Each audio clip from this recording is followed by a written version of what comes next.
Hello and welcome, beautiful spirits. I'm Carol DeChaine, your intuitive spiritual guide for practical matters and Marconics multidimensional energy practitioner. This month, I've been talking about releasing fears because I thought it's Halloween month. What better time to release fears than in that little time where they try and make you a little fearful and it's supposed to be fun? So let's look at releasing these fears. Last week I looked at abandonment, and this week it's about not feeling like you're good enough. You're not enough. And therefore you're feeling unworthy of things that you have. You don't deserve them.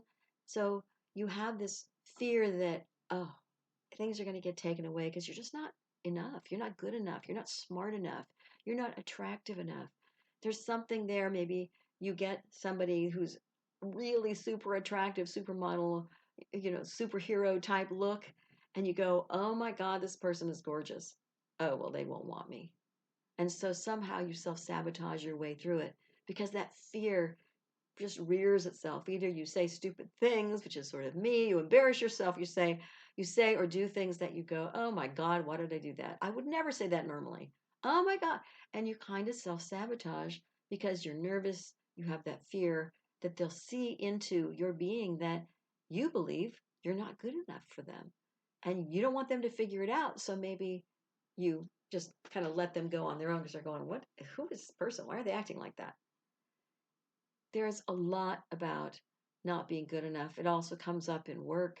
It comes up in even the kind of home you buy, the kind of financial stuff you have, whether you have enough financial stuff, you like that.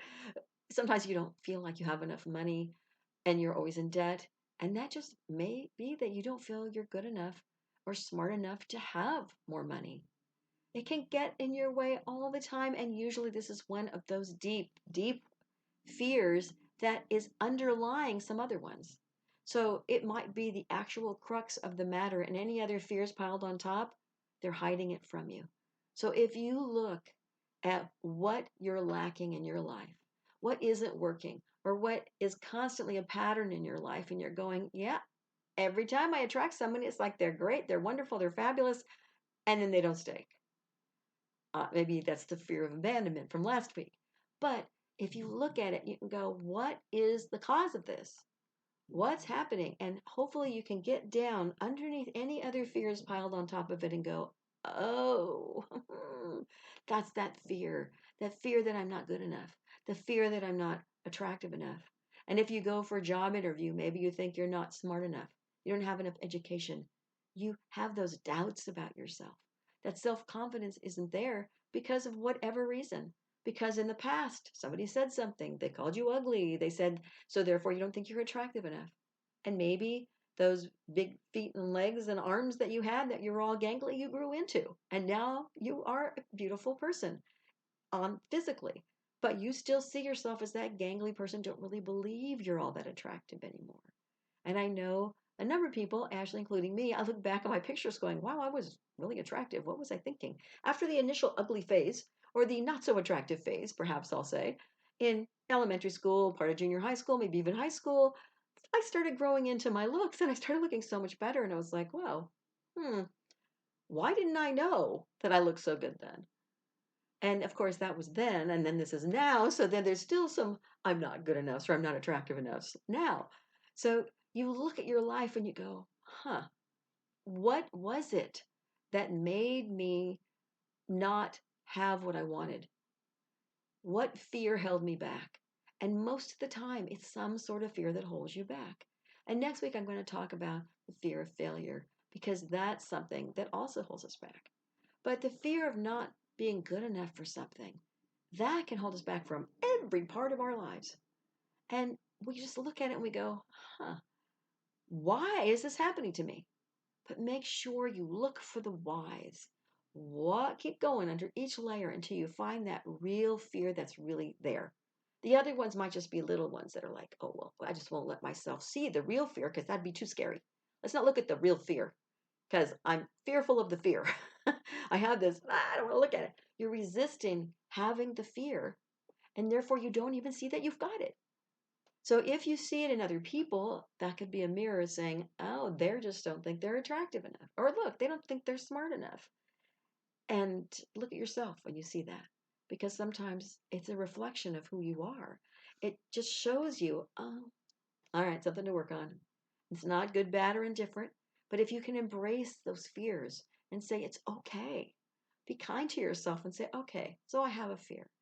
It's okay. It doesn't mean those things are true. That the things you're fearful of, like last week, it doesn't mean somebody's going to abandon you. It's just that you're afraid it may happen. It doesn't mean you're not good enough. You're just afraid someone may think that way. It doesn't mean you're unworthy or undeserving. You're just afraid that it's true. So if you let go of that fear, or just hold that fear in your arms and say, it's okay. Think of the fear as a little child and go, it's okay. The fear doesn't have to be there. Maybe I'm not educated enough for some of my jobs. Maybe in some way, I mean, for me, I don't feel I'm smart enough to understand certain things. Higher math, not my thing. It doesn't click in my brain right. No matter what teacher I had, it made no sense after a certain point. And I went, it's just not my thing. It's not, I am better with creativity, with acting, speaking, and things just click, click, click in my mind, but not so much higher math and science doesn't, and I wanted to be a criminalist, so therefore it couldn't be, because chemistry made no sense to me. And it should have, because it was very logical. But for some reason, it just didn't work for me.